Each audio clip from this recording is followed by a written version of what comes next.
Keeping commitments in spiritual life, कि किस प्रकार हम आध्यात्मिक जीवन में कुछ निश्चय ले सकते हैं कि हमें ये करना ही है। तो प्रभु जी का इंट्रोडक्शन तो क्या दूँ, मतलब पूरी क्लास चली जाएगी। तो और तो मैं बहुत कुछ चीज़ें ही प्रभु जी के बारे में शेयर करता हूँ। तो बहुत ही स्पेशल है, क्योंकि बहुत कम ऐसे भक्त होते हैं जो बहुत पहले से भक्ति से जुड़ जाते हैं, और ऐसे ही स्पेशल सोल हैं हिज ग्रेस कृष्ण किशोर प्रभु जी। आप कल हमने रूप गौर प्रभु जी से सुना है ना, आपने सुना है ना कल रूप गौर प्रभु जी से शाम को, जो डॉक्टर थे। आप लोगों ने पूछा, उनसे कुछ क्वेश्चंस भी पूछे। तो प्रभु जी गुना से हैं, और वहीं पर हिज ग्रेस रूप गौर प्रभु के कांटेक्ट में आए, और 7th क्लास से ही प्रभु जी ने बहुत ही सिंसेरिटी भक्ति में शो करी। मतलब जो भक्त जो सिंसियर होने में कई साल लगते हैं, तो इन्होंने बहुत शुरुआत से भक्ति की, बहुत शुरुआत से, बहुत छोटी उम्र से बहुत सिंसेरिटी शो करी, और 7th क्लास से ही या उससे पहले से प्रभु जी जुड़ गए थे। और उसके साथ में उन्होंने भक्ति का अभ्यास के साथ में शिला प्रभुपाद की पुस्तकों के अध्ययन के साथ में उन्होंने प्रचार भी चालू किया। जब संकीर्तन बस कभी कभी गुना जाती थी, तो ऐसी छोटी उम्र में प्रभु जी बुक्स लेके डिस्ट्रीब्यूट करने निकल जाते थे। और इसके साथ में मैंने ये भी सुना है कि प्रभु जी 7th 8th क्लास में अपने क्लास के जो स्टूडेंट्स थे उनको भी क्लास दे देते थे, उनको वो भी बैठते थे और क्लास देते थे। तो इस प्रकार से 12th क्लास तक प्रभु जी ने शिला प्रभुपाद जी की, अगर मैं गलत नहीं हूँ तो, मतलब कम ही बोल रहा हूँ, तो शिला प्रभुपाद जी सारी स्मॉल बुक्स कंप्लीट कर ली थी, है ना। यहाँ पर किस किस ने शिला प्रभुपाद जी की सारी स्मॉल बुक्स पढ़ ली है? ओके, बहुत अच्छा। शाश्वत नरसिम्हा प्रभु, कृष्ण राजेश्वर प्रभु, तो बहुत, देखिए हमने अभी तक नहीं पढ़ी, पर प्रभु जी ने 12th क्लास में ही ये सारी बुक्स कंप्लीट कर ली थी। इसके बाद प्रभु जी कोटा गए, जहाँ उन्होंने जेई का प्रिपरेशन किया, और उसमें भी वहाँ के टॉप बैचेस में थे, जो वहाँ की जो कोचिंग इंस्टीट्यूट वहाँ के टॉप बैचेस में थे, जिसमें सिलेक्शन होना बहुत मुश्किल होता है। इसके बाद उन्होंने पुणे से वीआईटी पुणे के वीआईटी कॉलेज से उन्होंने शिक्षा प्राप्त करी, और वहाँ पर 4 साल वॉइस की ट्रेनिंग हिज ग्रेस राधेश्याम प्रभु के अंडर में की, और हिज ग्रेस राधेश्याम प्रभु जी ने भी उनको बहुत रिकॉग्नाइज किया, वहाँ उन्होंने प्रचार किया। और इसके साथ में ही गुरु महाराज जी का जो कैलेंडर है, या गुरु महाराज जी की जो भी वाणी थी, उसको उन्होंने प्रचार किया। और इसके साथ में फिर गुरु महाराज जी के साथ में ट्रेवल किया, जो कि आप में से ज़्यादातर लोग जानते हैं। गुरु महाराज जी के सेक्रेटरी के रूप में उन्होंने 4 साल सेवाई करी, 2016 से 2020 में। तो गुरु महाराज बहुत प्रसन्न थे प्रभु जी की सेवाओं से। और इसके साथ में ही 2020 गुरु महाराज जी के सेवा के सेक्रेटरी के सेवा के साथ में ही, उसके बाद भी प्रभु जी ने मंदिर में अलग अलग सेवाएं प्रदान कर रहे हैं। जैसे अभी स्काई डिपार्टमेंट के प्रभु जी हेड के रूप में सेवा कर रहे हैं। आपने गोविंदास रेस्टोरेंट देखा, प्रभु जी के मार्गदर्शन में बना।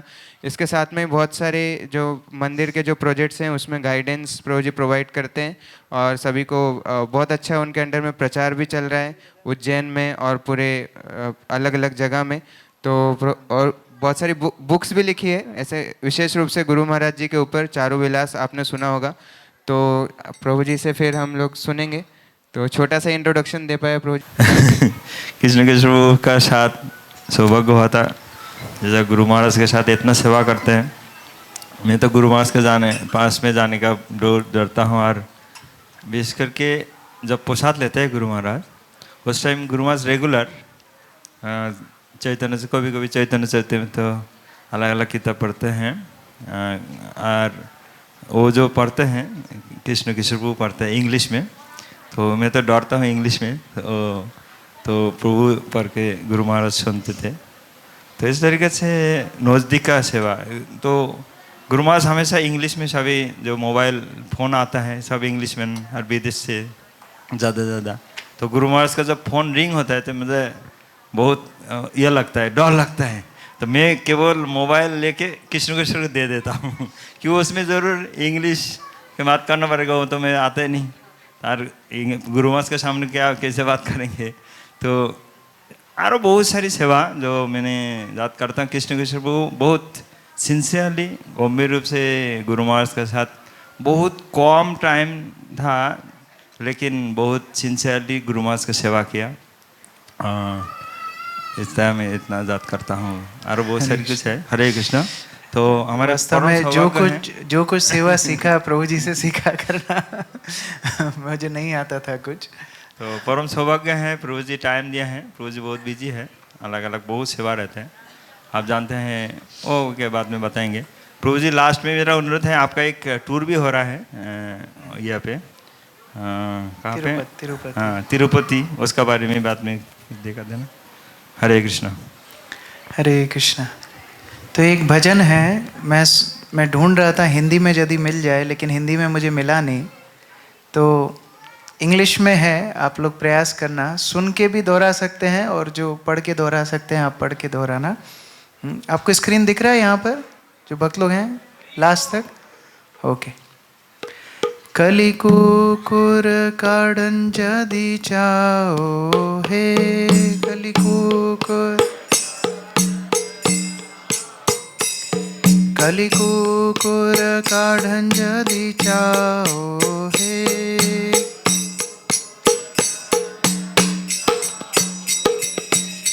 कलियुग पावन कलि भयनाशन, श्री शचीनंदन गाओ हे।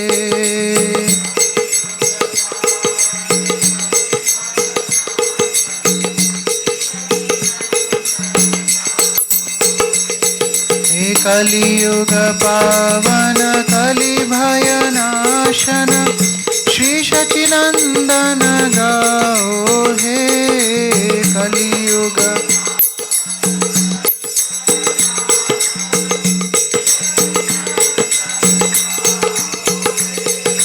कलियुग पावन कलि भयनाशन, श्री शचीनंदन गाओ हे।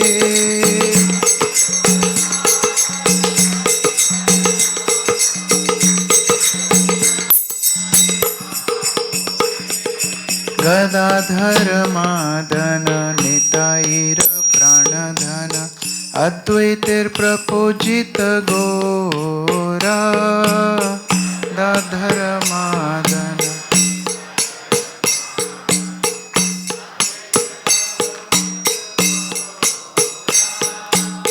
निमाई विशंभर श्रीनिवास ईश्वर, भगत समुचित चोरा।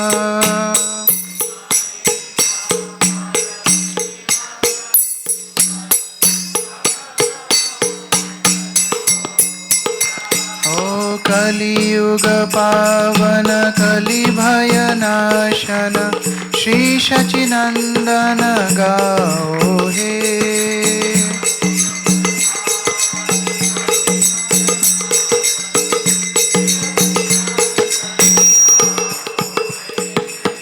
नदिया शशधर मायापुर ईश्वर, नाम प्रवर्तन सूरा। नदिया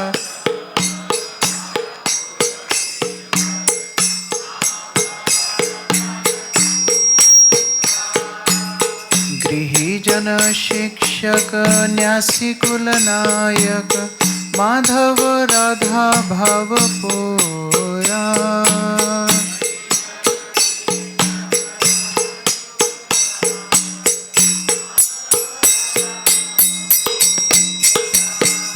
कलियुग पावन कलि भयनाशन, श्री शचीनंदन गाओ हे।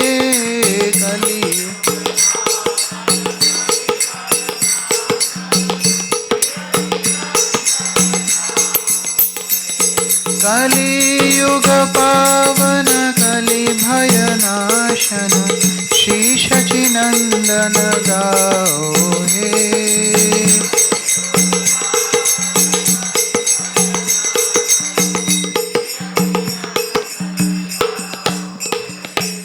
सार्वभौम शोधन गजपति तारण, रामानंद पोषण वीरा। सार्वभौम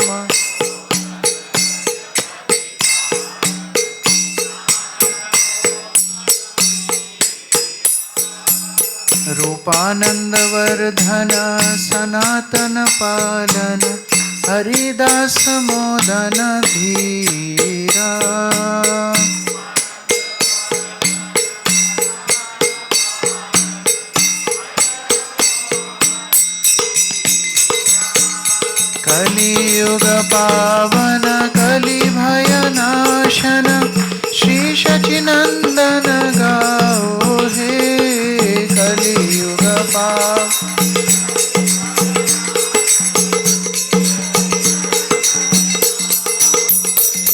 कलियुग पावन कलि भयनाशन श्री शचीनंदन गाओ हे।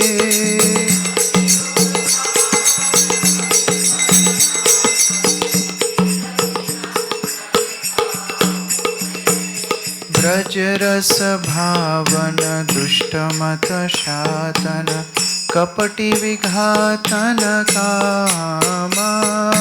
ब्रज रस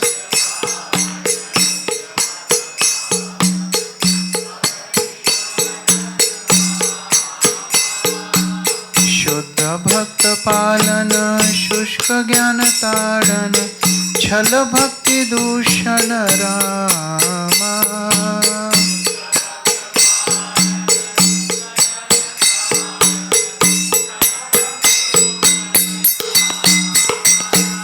कलियुग पावन कलि भयनाशन श्री शचीनंदन गाओ हे।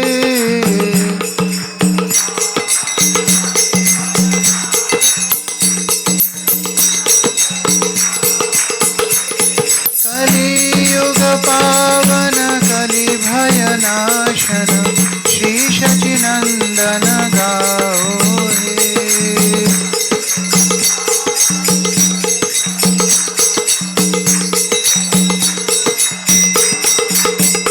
हरे कृष्णा कृष्णा कृष्णा हरे हरे, हरे राम राम राम हरे हरे, हरे कृष्णा।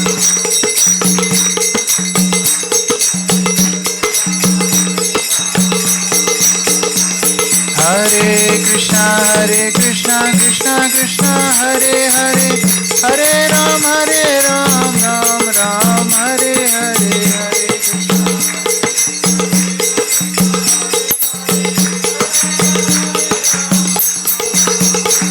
हरे कृष्णा कृष्णा कृष्णा हरे हरे, हरे राम राम राम हरे हरे।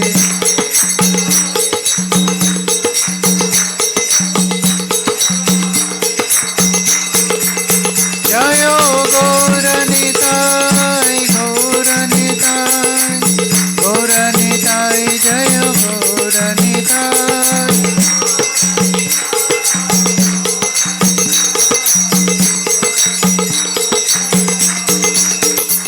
जय राधा मदन मोहन राधा मदन मोहन राधे।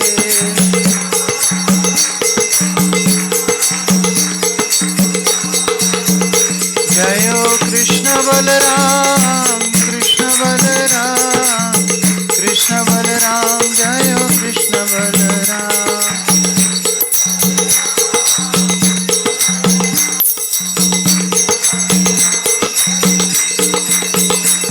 जय जय प्रभुपाद प्रभुपाद प्रभुपाद प्रभुपाद।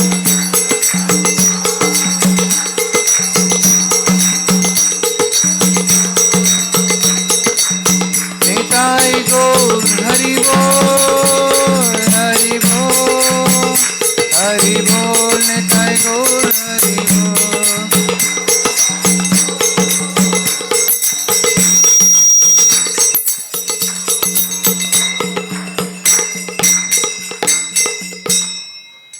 जयं विष्णुपाद परमहंस परिव्राजकाचार्य अष्टोत्तरशत श्री श्रीमद् अभय चरणारविंद भक्ति वेदांत स्वामी श्रील प्रभुपाद की जय।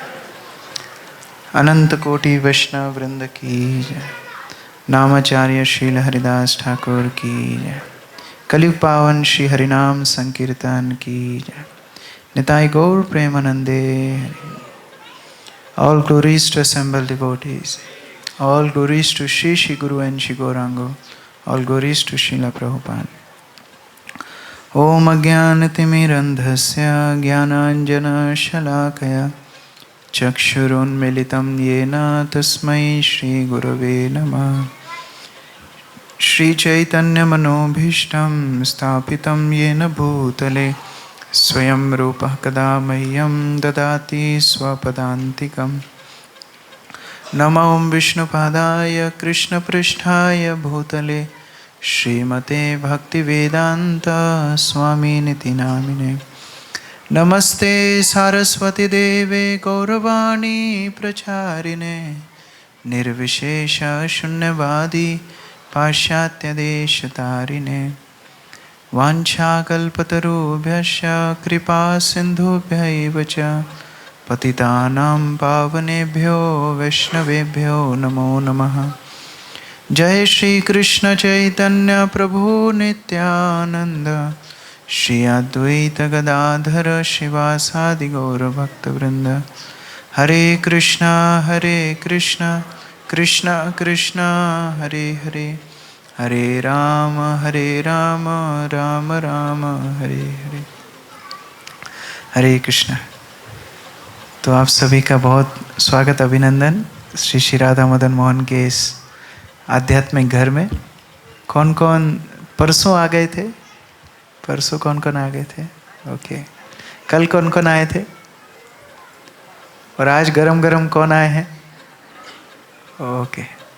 तो बहुत बहुत अभिनंदन, आप लोग इस कैंप में, आध्यात्मिक कैंप में भाग ले रहे हैं, बहुत भाग्यशाली हैं। हमारे आध्यात्मिक जीवन की शुरुआत भी ऐसे ही एक कैंप से हुई थी। तो हम तो छोटे थे, तो घर पे बता के आए थे कि गर्मी का टाइम है, स्विमिंग सीखने जा रहे हैं उज्जैन। तो यहाँ आके तो दूसरे ही जल में गोते खाए, आध्यात्मिक जल में। स्विमिंग तो नहीं सीखी, लेकिन इस तरह के जब कैंप लगते हैं, इस तरह के जब शिविर लगते हैं, हमारी आध्यात्मिक प्रगति के लिए बहुत बहुत लाभप्रद है।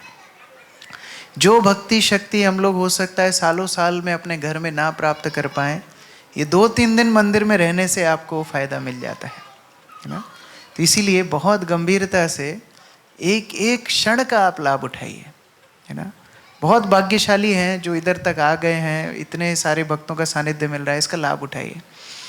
हमारा वैसे अनुभव होता है जब बहुत सारी क्लास होती हैं तो कुछ भी याद नहीं रहता है, तो आप लोग नोट्स बना सकते हो, चिंतन मनन बाद में कर सकते हो, रिकॉर्डिंग्स भी हो रहे हैं उनको भी बाद में घर जाके सुन सकते हो, क्योंकि एक एक वक्ता जो यहाँ पर आ रहे हैं बहुत कुछ आपको देना चाहते हैं, जो आध्यात्मिक प्रगति के लिए एक संबल भक्त के लिए बन जाएगा, है ना।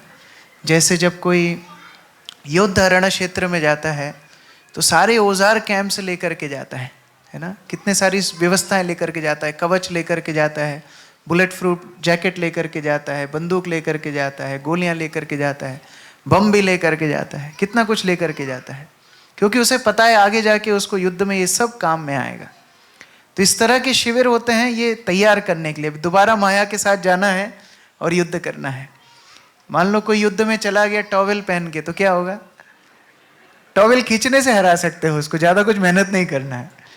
तो इस तरह से माया के बीचों बीच रह के हम भक्ति करने का प्रयास कर रहे हैं कली काल में, कलयुग में, जो कि असंभव है, और उसके लिए तैयारी रखना बहुत बहुत आवश्यक है। अभी हम जो भजन गा रहे थे, कली को कुकुर, कुत्ते के साथ तुलना की गई है। अगर कुत्ता परेशान करे तो कोई समाधान नहीं है, आप भाग नहीं सकते, आप उसको शांत नहीं कर सकते, पकड़ नहीं सकते, वो काट के ही मानेगा। लेकिन अगर कुत्ते का मालिक पास में है और उस कुत्ते के मालिक को पुकार लगाई जाए और वो मालिक तू करके एक बार बोल देगा, कुत्ता शांत हो जाएगा। तो कली तो बहुत प्रभावशाली है, कलयुग हमारे ऊपर पूरा प्रभाव जताने के लिए तैयार है, लेकिन ये सारी सृष्टि के मालिक हैं भगवान, ये सारी सृष्टि के मालिक हैं श्री श्री राधा कृष्ण, श्री चैतन्य महाप्रभु। तो जब हम उनको पुकारते हैं तो ये कली का प्रभाव शांत हो जाता है। और इसलिए भक्ति जीवन में एकमात्र शक्ति है आश्रय, यही हमारी शक्ति है। हमारी योग्यता क्या है कि हम लोग हर तरह से अयोग्य हैं, ये हमारी योग्यता है। डॉक्टर के पास जाकर के कोई बताए कि डॉक्टर साहब मैं तो रोज़ 15 किलोमीटर वॉक करता हूँ, जो खाता हूँ पत्थर भी खाता हूँ, पचा जाता हूँ, कभी बीमार होता नहीं हूँ, मेरे घर में कोई हेरिडिटरी कोई डिसीज़ नहीं है, कोई समस्या नहीं है मुझे, तो डॉक्टर क्या बोलेगा? मेरा टाइम खराब करने के लिए तुम आए क्यों, है ना। लेकिन डॉक्टर के पास जब मरीज जाता है अपनी स्थिति खोल के रख देता है, डॉक्टर मुझे ये रोग है, और तब वो वैद्य औषधि लिख करके देता है।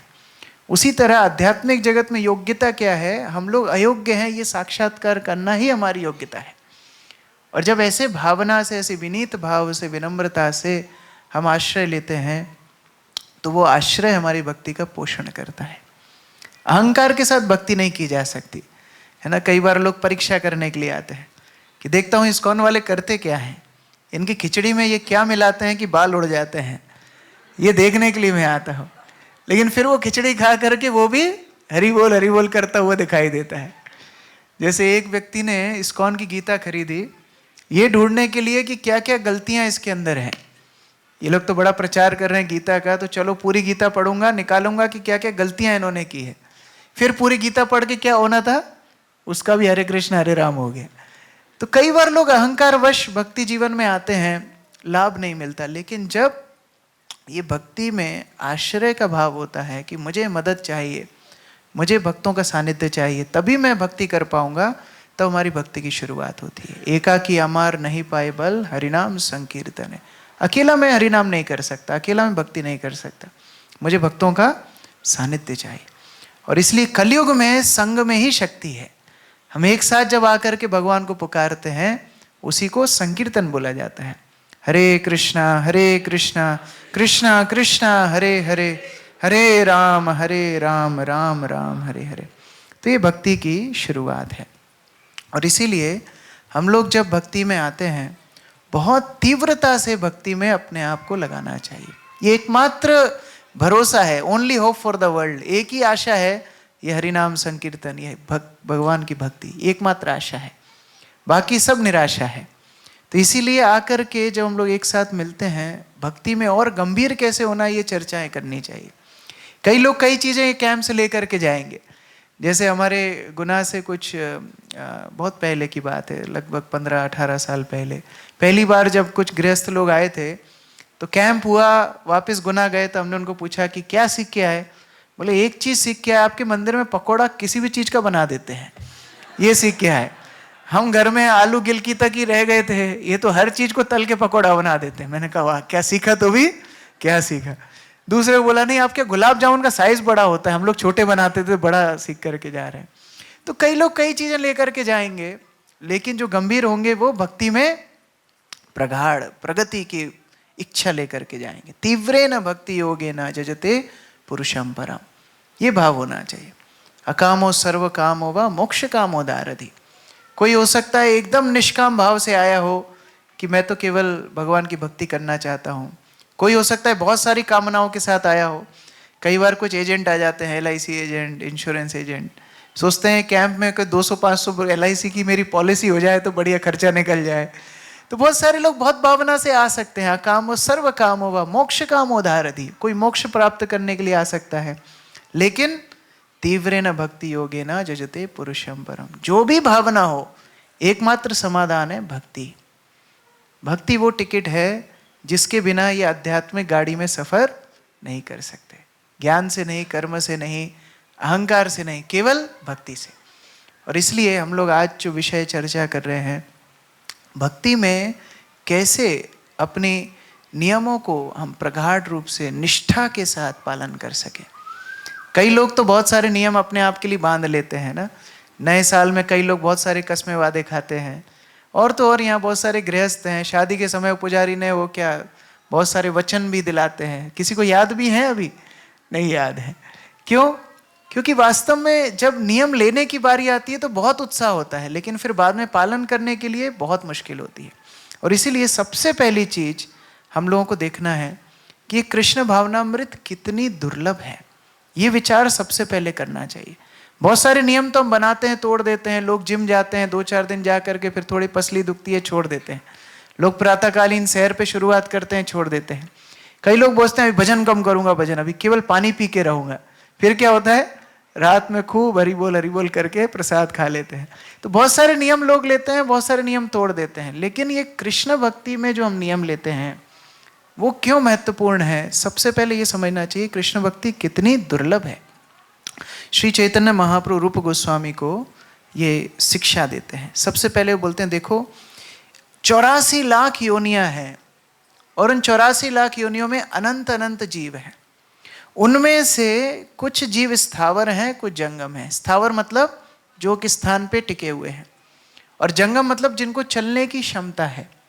अभी यहाँ कैंप हो रहा है और हो सकता है मंदिर के पीछे ही कोई एक पेड़ हो, 100 मीटर भी नहीं हो, क्या वो यहाँ पर आकर के हरिनाम कर सकता है? नहीं कर सकता। जब तक भक्त लोग नहीं जाएंगे, जैसे आज सुबह हम लोग जा रहे थे संकीर्तन पे, तो कितने लोगों को फायदा मिलता है, कितने जीव जंतु को, वृक्षों को भी फायदा मिलता है। मैं वहाँ वृक्षों को देख रहा था, वृक्ष इतने बड़े बड़े, उनको भी हरिनाम सुनने के लिए मौका मिल रहा था। तो जब तक उनके पास भक्ति नहीं पहुंचेगी नहीं कर सकते। लेकिन जंगम जिनको चलने की शक्ति है, उनके पास एक एक्स्ट्रा बेनिफिट है 84 लाख योनियों में भी। फिर बताया है उन जंगम में भी बहुत सारे पशु हैं, बहुत सारे पंछी हैं, बहुत सारे जलचर हैं, बहुत सारे जनजातु हैं, लेकिन उनमें से मनुष्य और ज़्यादा दुर्लभ है। और फिर मनुष्यों में भी असभ्य हैं, सभ्य हैं, अर्धसभ्य हैं। कुछ मनुष्य बिल्कुल सभ्य नहीं, उनको एक जगह आप बिठा ही नहीं सकते, वो बंदर जैसे हैं, वो एक से जगह दूसरी जगह कूदते रहेंगे। लेकिन एक जगह पर आप लोगों को एक ऑडिटोरियम में बिठा के रखा है सुबह से शाम तक, मतलब आप सभ्य लोग हो, है ना। इतना श्रवण करने की अगर आपकी कैपेसिटी है, मतलब सभ्यता है, तो सभ्य। और फिर महाप्रभु बोलते हैं उन सभ्य लोगों में भी अधिकांश 99.99% लोग कर्मनिष्ठ होते हैं, अर्थात कर्मी होते हैं। वो कोई भी चीज बिना फायदे के नहीं करते। हमको क्या मिलेगा प्रभु जी ये बताओ, आपको क्या मिल रहा है ये बताओ। कई बार लोग पूछते हैं ना कितना कमीशन मिलता है इस गीता में, है ना, आपका घर चल जाता है क्या गीता बेच करके? सुंदर दामोदर प्रभु उस दिन बता रहे थे। तो कितना लोगों का मानसिकता रहती है कि क्या फायदा मुझे इससे मिल जाएगा। कर्मी 1% लोग होते हैं जो ज्ञानी मार्ग पे होते हैं, ज्ञान मार्ग पे होते हैं कि नहीं मैं कुछ सीखूंगा, मेरे जीवन में मुक्त हो जाऊंगा। चैतन्य महाप्रभु बोलते हैं उन ज्ञानियों में से भी दुर्लभ से दुर्लभ है एक कृष्ण भक्त।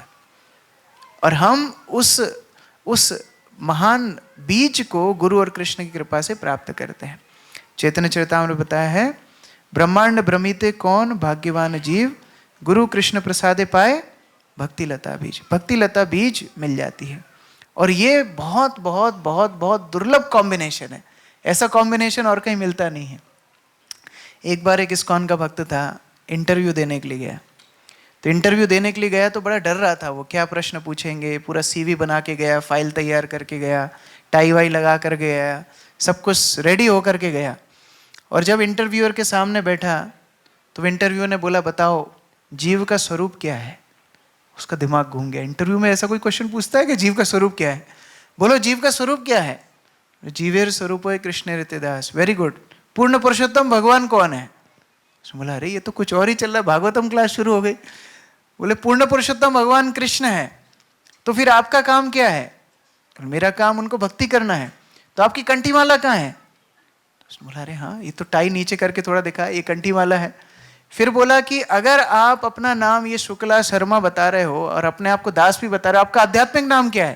तो फिर उस भक्त ने अपना आध्यात्मिक नाम भी बता दिया। तो बोला ठीक है आपका जॉब पक्का। तो भक्त सक पका गया, मेरे साथ हुआ क्या, ये मेरे साथ हुआ क्या? तो बोला चिंता मत करो, मैं भी गोपाल कृष्ण महाराज का शिष्य हूं, कोई भक्त संग नहीं मिलता था, अच्छे तुम आ गए, अभी साथ में भागवतम पढ़ेंगे। बहुत दुर्लभ है। ब्रह्मांड भ्रमिते कौन भाग्यवान जीव, गुरु कृष्ण प्रसादे पाए भक्ति लता। बहुत दुर्लभ है कि भक्ति का बीज मिल जाए और वो भक्ति का आश्रय लेकर के कोई भक्ति कर पाए, नहीं तो भक्ति में रुचि बहुत दुर्लभ होती है। अभी इसमें देखना आप कैसे जो लोग हर तरह से त्रस्त थे, हर तरह से भौतिक व्यसनों में डूबे हुए थे, उनको भक्ति मिलने से कितना आनंद आता है। ये वीडियो बहुत सुंदर है, आप लोग देखना। प्रभुपाद जी के शिष्य लोग एक साथ कीर्तन कर रहे हैं। हरे कृष्णा कृष्णा कृष्णा हरे हरे, हरे राम राम राम हरे हरे, हरे कृष्णा कृष्णा कृष्णा हरे हरे, हरे Ram Krishna has kindly provided everything necessary for a happy life. In gratitude, the devotees offer the gifts of the bountiful earth back to him and chant his transcendental name.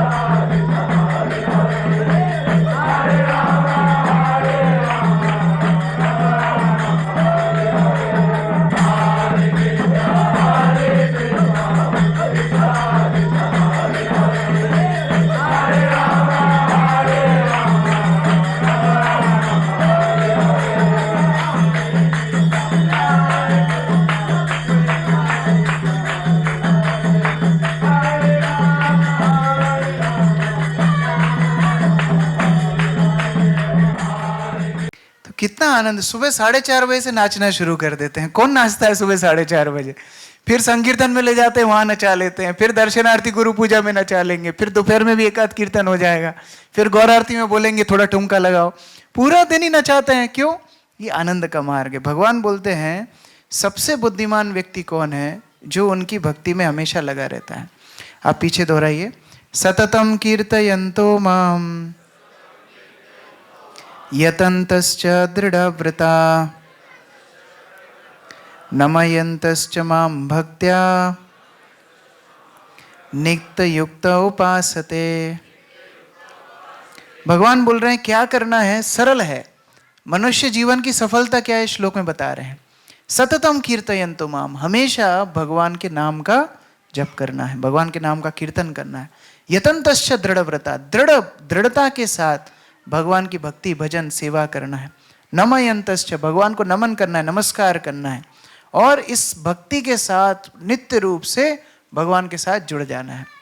लेकिन हमारे लिए ये भी संभव नहीं होता। हम जगत में देखते हैं कैसे लोग दुखी हैं, पिटाई खा रहे हैं, और हम यहाँ भक्त लोगों को नाचते हुए देखते हैं, आनंदित देखते हैं, फिर भी भक्ति करने की निष्ठा हमारे अंदर नहीं है। कहावत भी है ना कि राम भजन में आलसी, खाने में उस्ताद। हमारे भक्तों ने एक बहुत अच्छी वीडियो बनाई है, आप लोग देखिए। चाहे तुझको रब बुला ले, हम न रब से डरने वाले, राहों में डट के खड़े हैं हम। चारों से नजरें चुरा ले, चाहे जितना दम लगा ले, जाने ना तुझको ऐसे देंगे हम।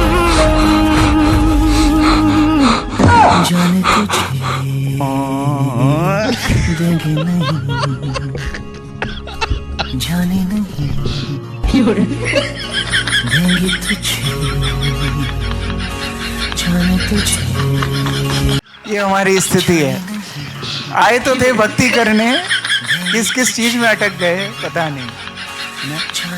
कितना प्रेम है देखो।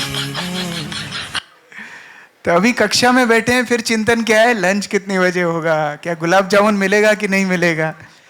तो अगर हमें अपने हाल पे कोई छोड़ दे कि ठीक है आपके हिसाब से आप भक्ति कर लो, तो हमारी भक्ति कहाँ तक सीमित रह जाएगी?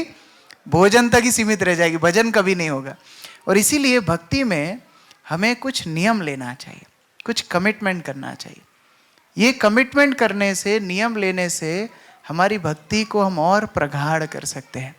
यहाँ पर 3 तरह के कमिटमेंट्स बताएं। सबसे पहला है व्यक्तिगत रूप से हमें कुछ नियम अपने आप को बांधने के लिए स्वीकार करना चाहिए।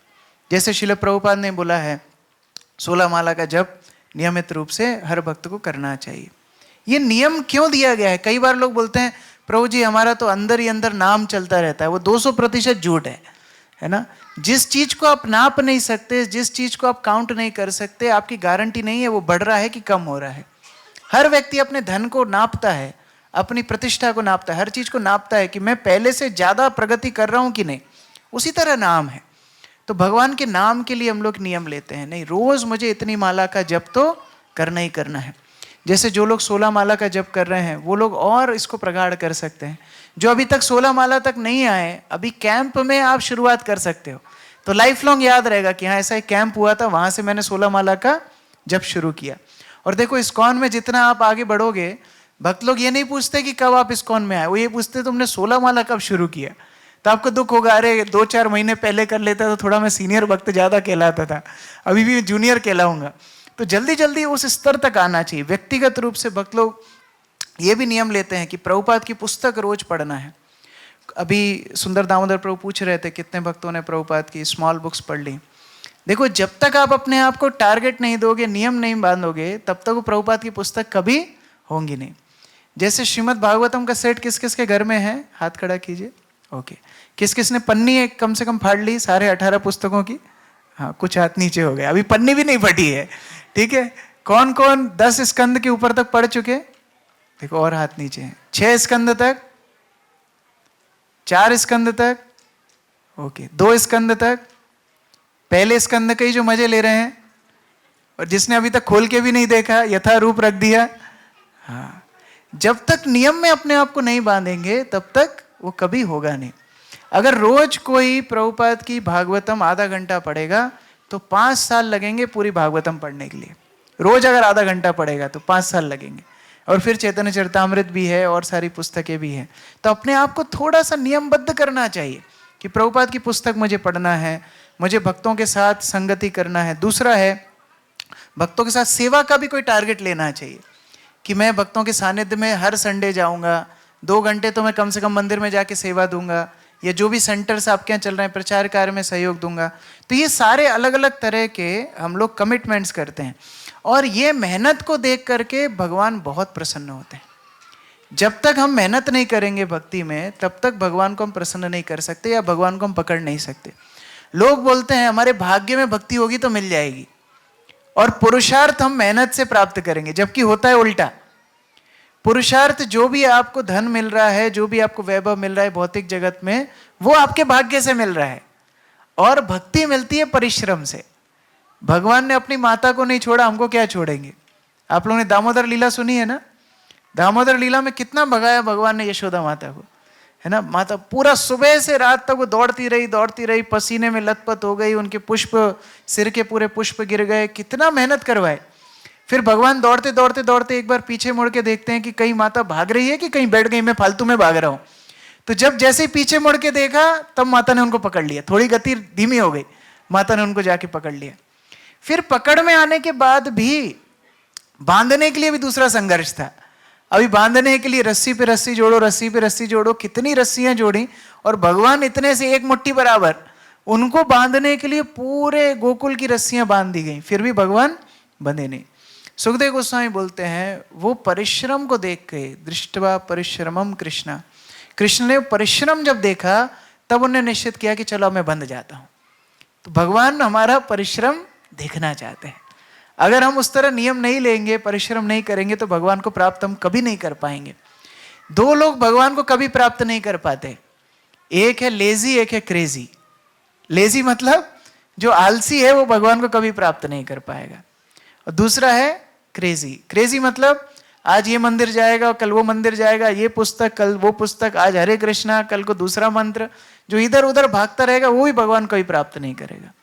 भगवान को प्राप्त करने के लिए एक निष्ठा चाहिए। अब शुरुआत में तो बहुत होती है, हम लोग देखते हैं जब हम गुरु महाराज के साथ भी थे, दीक्षा अनुष्ठान होता था तो उस समय पे नियम लिया जाता है कि मैं आजीवन 16 माला का जप करूंगा। तो कई भक्त अति उत्साह में बोलते थे गुरु महाराज मैं 25 माला का जप करूंगा। गुरु महाराज बोलते तुमको 16 बोला है, 16 ही करो। क्यों? क्योंकि अति उत्साह में शुरू में हम बोल तो देते हैं, पहले तो इतना लगता है कि मैं सब भक्त आज एक ही दिन में शुद्ध भक्त बन जाऊंगा, रात में वैकुंठ का विमान आएगा, भगवत धाम चला जाऊंगा। लेकिन फिर धीरे धीरे वो उत्साह कम होने लगता है। लेकिन होना चाहिए उल्टा, भक्ति में उत्साह दिनों दिन बढ़ना चाहिए। आज आप थोड़ा कर रहे थे, कल को और बढ़ाना है। जैसे छोटा बच्चा जब जन्म लेता है उसका हर माता का दूध होता है, थोड़ा और बड़ा होता है हम लोग दाल का पानी, दलिया वलिया थोड़ा बहुत कुछ खिला देते हैं। अभी जवान हो गया, एकदम युवा हो गया, अब उसको भरपेट पूरा भोजन चाहिए। उसी तरह हमारी भक्ति भी क्रमशः बढ़ती है। 1 साल भक्ति में हो गए, 2 साल हो गए, 5 साल हो गए, 15 साल हो गए। आप विचार करो, कोई कोई भक्त को 20 साल हो गए। अभी 20 साल का लड़का कितना भोजन खाता है? क्या उस अनुपात में हमारी भक्ति हो रही है? नहीं हो रही है। तो वो भक्ति को दिनों दिन बढ़ना चाहिए। अभी हमारी इसमें समस्या क्या आती है? समस्या आती है कि हम लोग बहुत सारी बुरी आदतों से घिरे हुए हैं।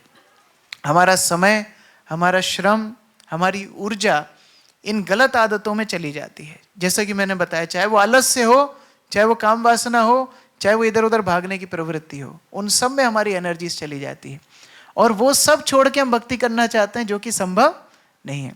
यहाँ एक और वीडियो हमारे भक्तों ने, मैं थोड़ा वीडियो ज़्यादा दिखाऊंगा आज क्योंकि आप लोगों का अभी दोपहर का सेशन है और दोपहर में निद्रा देवी की विशेष कृपा होती है, तो कुछ लोग झूमते हुए मुझे दिख भी रहे हैं, तो इसलिए मैं बीच बीच में वीडियो दिखा रहा हूँ। हमारे भक्तों ने बनाया, देखो बिना मेहनत के भगवान मिलते हैं कि नहीं।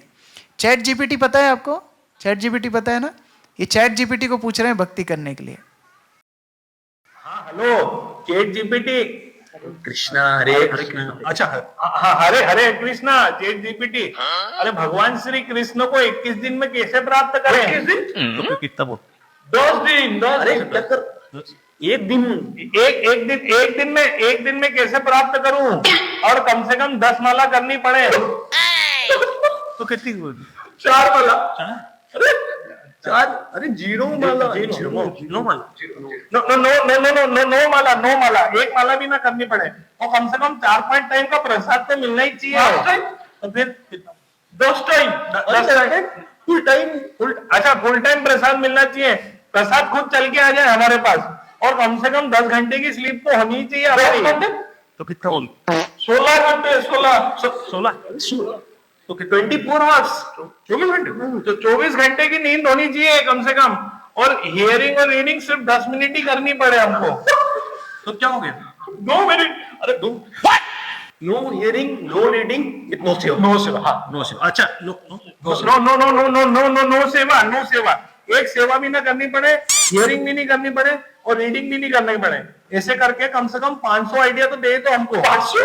ओके, तो भगवान से प्राप्त करने के लिए 500 आइडिया, 1500, 5,000 भगवान को प्राप्त करने के ऐसे 5,000 कुछ आइडिया दे दो। कभी कभी लगता है क्या पुनीत भगवान है। नहीं आया। तुम जैसे मूर्खों को कृष्णा कभी नहीं मिलेंगे। कभी नहीं मिलेंगे, ऐसे बिना परिश्रम के भगवान कभी नहीं मिलेंगे। तो इसलिए भक्ति जीवन में कमिटमेंट लेना चाहिए, नियम लेना चाहिए, और वो दृढ़ता से पालन करने का प्रयास करना चाहिए। अभी हम ब्रह्मा जी के जीवन से देखेंगे कि हम लोग भक्ति जीवन में प्रगति करना भी चाहते हैं, कमिटमेंट कर भी लेते हैं, कुछ नियमों में बंधना भी चाहते हैं, लेकिन फिर क्या समस्याएं आ सकती हैं और उन समस्याओं से कैसे ऊपर उठना है, ये ब्रह्मा जी के जीवन से हम लोग देखेंगे। ब्रह्मा जी हमारे आचार्य भी हैं, ये सृष्टि के पितामह भी हैं, और सबसे पहले भगवान के स्टूडेंट हैं। अगर भक्ति का अनुसरण किसने सबसे पहले किया है तो ब्रह्मा जी ने। तो जो भक्ति में हमारे चैलेंजेस आते हैं, हर भक्त को लगता है मेरी प्रॉब्लम यूनिक है, प्रभु जी आप क्या ही समझोगे, है ना। कई बार भक्त लोगों को सुना के लोग चले जाते हैं। आप मंदिर में रहने वाले, आपको क्या मालूम समस्याएं क्या होती घर गृहस्थी की। लेकिन वास्तव में सबसे पहले भक्ति के पालन करने वाले ब्रह्मा जी, और उनको जो जो समस्याएं आई वही समस्या हमारे जीवन में भी आती है। ये चक्र एक ही घूमता है, और ब्रह्मा जी ने उन समस्याओं को कैसे पार किया, कैसे अपनी सेवा में, अपनी भक्ति में प्रगाढ़ हुए, हम लोग उनसे शिक्षा लेते हैं। सबसे पहले ब्रह्मा जी चाहते थे सृष्टि हो, बहुत सारे ग्रह बने, बहुत सारे जीव जंतु उसमें अपने अपने योनियों में जाएं, सृष्टि चले, बढ़े, प्रजा बढ़े, सारे व्यवस्थाएं बने, वर्णाश्रम का पालन हो, सब करना चाहते थे। सबसे पहले क्या बन गया ब्रह्मा जी से? सबसे पहले ब्रह्मा जी से अविद्या बन गई। अविद्या मतलब आप समझते हो? अज्ञान। अभी कोई सिटी कोई बनाएगा, सबसे पहले पागल खाना कौन बनाएगा? लेकिन वास्तव में बन गया ब्रह्मा जी से अविद्या सबसे पहले। और अविद्या जैसे ही बनी, ब्रह्मा जी सोचने लगे अरे मैं तो सृष्टि बनाना चाह रहा था, ये अविद्या बन गई, अब लोग तो सोते ही रहेंगे। वास्तव में भौतिक जगत में जीव तब तक रह ही नहीं सकता जब तक वो अविद्या में ना फंसा हो। क्योंकि भौतिक जगत है क्या? भौतिक जगत एक मोह का एक केवल प्रदर्शन है, एक स्वप्न मात्र है। आप में से कौन कौन थिएटर में मूवी देखने गए हैं? अभी भक्ति में आने के बाद मत बताना, पहले का बताना। कौन कौन गए हैं? हाँ, मूवी जब चलाते हैं थिएटर में तो कैसे रहता है? लाइट लगी रहती है, बड़े बड़े झूमर लगे होते हैं, ऐसा ही होता है ना। कब मूवी दिखाते हैं, कैसे दिखाते हैं? अंधेरे में। अंधेरा क्यों कायम रखते हैं वहाँ? क्यों अंधेरा रखते हैं वहाँ? हाँ, फोकस के लिए नहीं, ध्यान पर्दे पे रहे, चित्र पे रहे, और एक कारण और है। वेरी गुड, खुद को आपको भूलना पड़ेगा तभी आप मूवी में घुसोगे।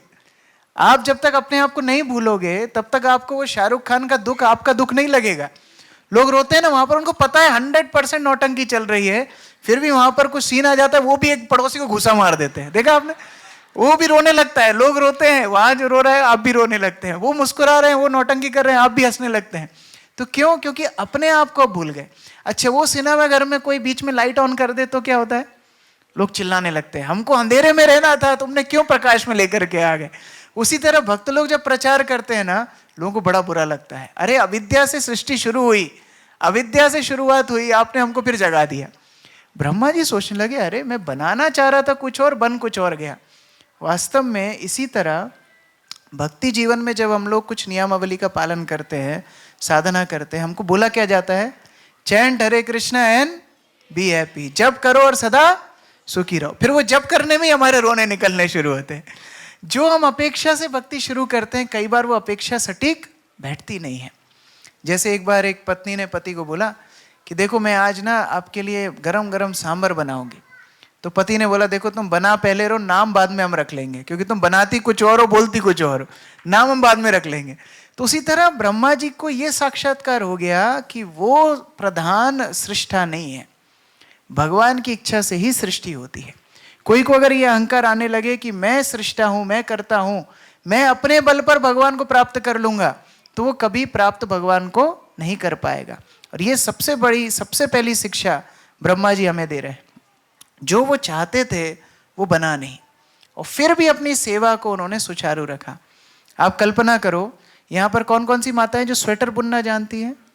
स्वेटर बुनना, टोपे बुनना, ये सब बुनना जानती हैं? ओके। कई बार स्वेटर बुनते बुनते गलत हो जाती है, फिर क्या करना पड़ता है? उधेड़ना पड़ता है। उसको बोलते हैं उधेड़ बुन। हम लोग कहावत में बोलते हैं ना, उलझन में हूं मैं, उधेड़ बुन में लगा हुआ हूं। उधेड़ बुन क्या होता है? गलत सिल दिया, निकाल करके दोबारा सिलना है। ब्रह्मा जी उधेड़ बुन में ही लगे हैं। एक दिन सृष्टि करते हैं, रात में सृष्टि फिर प्रलय हो जाती है, फिर सुबह फिर सृष्टि करते हैं, रात में फिर प्रलय हो जाती है। अगर कोई चीज को बार बार बनाया जा रहा है और बार बार वो मिटाई जा रही है, इसका मतलब क्या है? इसका मतलब क्या है? हाँ, अभी तक वो सृष्टि सही बनी ही नहीं है, और वो गलत सृष्टि में, अपूर्ण सृष्टि में हम लोग प्रयास कर रहे हैं कि हम लोग प्रसन्न हो जाएंगे। क्या हो सकते हैं? कभी नहीं हो सकते। इसलिए भक्ति जीवन में जब हम लोग प्रयास करते हैं आगे बढ़ने का, सबसे पहले अपेक्षा करके ही रखना चाहिए कि हमारी इच्छा के अनुसार सब कुछ नहीं होगा। कई बार लोग भक्ति जीवन में आते हैं, उनकी अपेक्षाएं बहुत बड़ी बड़ी होती हैं। गौर गोपाल प्रो को देखते हैं, अमोघ लीला प्रो को देखते हैं, लगता है अभी तीसरा मैं ही हूँ, अभी मैं ही जाने वाला हूँ टीवी में। फिर वो अपेक्षाएं बाद में सुचारू चलती नहीं है। जैसे एक नया भक्त मंदिर में ज्वाइन किया, तो टेम्पल कमांडर जो थे उनको सारी सेवाएं दिखा रहे थे। तो उन्होंने दिखाया कि देखो ये हमारा किचन है, यहाँ पर आप सब्जी काट सकते हो, सेवा कर सकते हो कुकिंग की, ये हमारी फूल मालाएं बनाने की सेवा है, ये हमारे विग्रहों की सेवा है, ये हमारा गोडाउन है, बहुत सारी सेवा, पुस्तक वितरण है, ये संकीर्तन बस है, सब दिखाया। वो बोल रहा था हाँ अच्छा है, अच्छा है, अच्छा है। फिर एक कमरे में उसने देखा एक भक्त प्रवचन कर रहा है, बाकी लोग सुन रहे हैं। उछल के बोला ये सेवा मुझे करनी है, ये सेवा सबसे बढ़िया है, माइक लो और बोलना शुरू कर दो बस। तो हर व्यक्ति को लगता है कि मैं बहुत बड़ा कुछ कर लूंगा, लेकिन ब्रह्मा जी अपने उदाहरण समझा रहे हैं, सबसे पहले हमारी अपेक्षा टूटती है जब हम भक्ति जीवन में आते हैं। हमारा भ्रम टूटता है कि हम बहुत महान हैं, और इसीलिए भक्ति जीवन में प्रवेश करने के लिए विनम्रता बहुत आवश्यक है। नियम आप लीजिए, लेकिन नियम के साथ ये भी हमेशा साक्षात्कार होना चाहिए कि वो नियम पालन करने की शक्ति भगवान से आएगी। हमारी शक्ति से हम भगवान को प्राप्त नहीं कर सकते। और ब्रह्मा जी ने वही किया। ब्रह्मा जी ने क्या किया? ब्रह्मा जी ने भगवान का चिंतन किया, भगवान को प्रार्थना की। हमारा सक्षमता क्या है? हमारे प्रयास के साथ हम भगवान को प्रार्थना करें कि भगवान आप मदद कीजिए मुझे इस नियम को पालन करने के लिए। यहाँ पर भगवत गीता के 17वें अध्याय से बताया गया है कि कैसे कोई भी यज्ञ तामसी होता है, जिसमें विधि नहीं है, विधिहीनम, मंत्रहीनम, हर तरह से जो अपूर्ण यज्ञ हो, शास्त्रीय ना हो, वो तामसिक होता है। अभी वास्तविकता में हमारी भक्ति चल कैसी रही है? इसी धारा में चल रही है ना। तो मंत्र ठीक है, एक भक्त की माला अभी चेक की कुछ दिन पहले, तो उनकी माला में 90 मोती निकले 108 की जगह, और वो जप कर रहे हैं कम से कम 15 साल से। अभी सोचिए हमारी स्थिति क्या है। कई बार हम लोग भक्तों को बोलते हैं अपनी चैंटिंग रिकॉर्ड करो, जप रिकॉर्ड करो, और बाद में सुनो। तो जब अपना ही जप रिकॉर्ड करने वाला सुनते हैं, रिकॉर्ड किया हुआ सुनते हैं, उनको आश्चर्य होता है ये कौन सा मंत्र में जप कर रहा था। क्योंकि जप करते करते कभी नींद भी आ जाती है, कभी आइडिया भी आने लगते हैं, कभी लोग लिस्ट भी बनाने लगते हैं, शादी बारात में किस किस को बुलाना है वो सब भी लिस्ट भी बन जाती है जप करते करते। तो सारी चीजें कैसे हो जाती हैं? मतलब हमारे जप में शुद्धता नहीं, श्रवण में शुद्धता नहीं। कई बार भक्त लोग भागवतम क्लास सुन के जाते हैं, फिर बाहर निकलते ही उनको पूछा जाता है कौन से श्लोक पे क्लास थी, सर खुजाने लगते हैं। वो तो 1 घंटा बैठना था, बैठ गया, क्योंकि प्रसाद तभी मिलता है जब क्लास में बैठते हैं, नहीं तो प्रसाद नहीं मिलता। अभी कल ही हमारे एक ब्रह्मचारी बता रहे थे, उनने कुछ भक्तों को पूछा कि आज राधा मदन मोहन ने कौन से कलर की ड्रेस पहनी है। एक भी आंसर नहीं दे पाया। अभी यहाँ पूछेंगे तो पता नहीं कितने भक्त बता पाएंगे।